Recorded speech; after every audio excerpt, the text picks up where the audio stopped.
কিয়ামতের ময়দানে আল্লাহ বলবেন, ও আমার বান্দারা আমারে সেজদা দিয়ে দেখা। কারা কারা দুনিয়াতে সেজদা দিয়েছিলি, আজকে এই কিয়ামতের ময়দানে আমারে সেজদা দিয়ে দেখা। আমরা যারা দুনিয়ার বুকে সেজদা দিয়েছি, আমরা আল্লাহু আকবার বলে সেজদায় লুটিয়ে পড়বো, আলহামদুলিল্লাহ পড়ে। আর যারা দুনিয়ার বুকে সেজদা দেয় নাই, মসজিদে যায় নাই, সেজদাকারীদের সাথে আন্দোলন করে নাই, তারা সেদিন অনেক চেষ্টা করেও তাদের পিঠটারে বাঁকা করতে পারবে না। তাদের পিঠটারে সেই দিন লোহার মতো শক্ত করে দিবে কে? ইয়াউমা ইউকশাফু আন সাকিন ওয়া ইউদআউনা ইলা সুজুদি ফালা ইস্তাতিউন।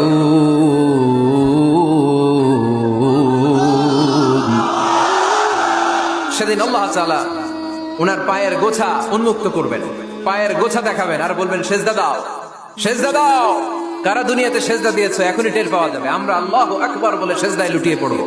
কিন্তু যারা দুনিয়ায় সেজদা দেয় নাই, এরা অনেক চেষ্টা করো, পিঠটারে বাঁকাই করতে পারবে না। সেজদাতে দূরের কথা, এদের পিঠটারে লোহার রডের মতো শক্ত করে দিবে কে?